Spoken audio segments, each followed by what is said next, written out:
Cette semaine, je vous emmène dans les rues de Montréal et dans celles d'Alger.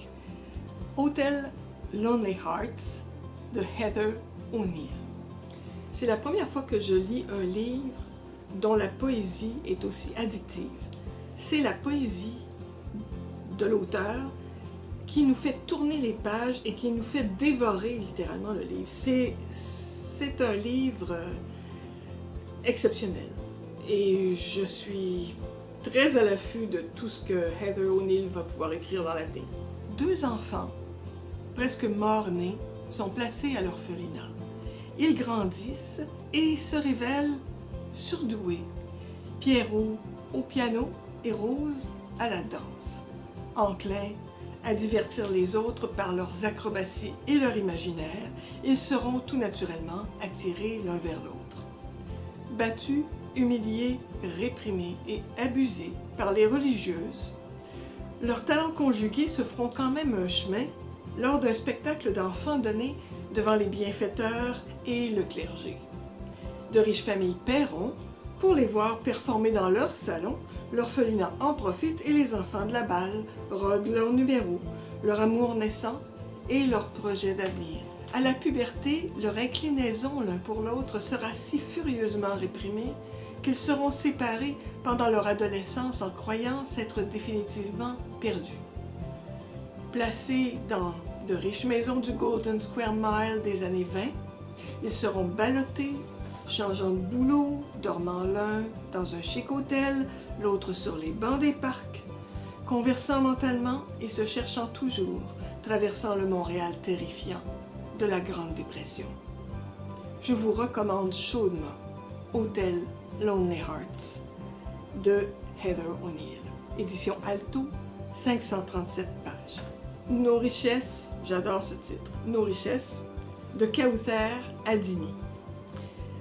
Ça, c'est un livre qui va vous amener complètement à une autre époque, dans un autre pays, même plusieurs autres pays, durant une époque qui est l'entre-deux-guerres. Une époque qui était particulièrement florissante au niveau des arts. C'est basé sur une histoire réelle. Les notes de Edmond Charlot, un libraire-éditeur qui a ouvert sa librairie à Alger en 1936, et le livre nous projette sur l'échiquier européen de cette époque-là. Même avant d'avoir ouvert sa librairie, M. Charlot est sollicité par Albert Camus, rien de moins, pour éditer la pièce de théâtre Révolte dans les Asturies, une œuvre collective et corrosive sur l'Espagne franquiste.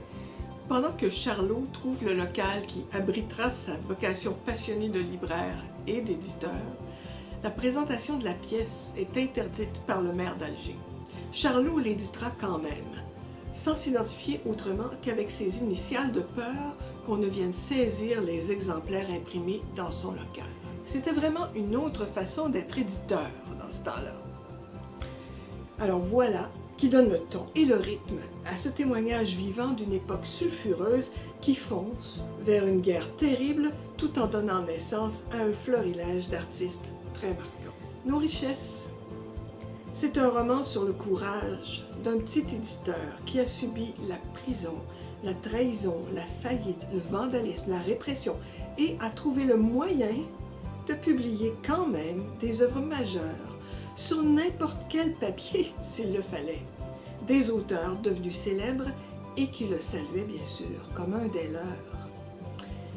La jeune Kawther Adimi nous fait bien comprendre la place de l'Algérie dans ce monde en conflit d'hier à aujourd'hui. Si vous en doutiez encore, elle vous aiguillera dans une réflexion nécessaire plus que jamais sur la mémoire et la liberté d'expression dans le monde libre. Nos richesses, Kawther Adimi, au Seuil, 218 pages. Les livres que je vous suggère, vous pouvez tous les trouver dans une bibliothèque du réseau Biblio de la Montérégie. Profitez-en bien.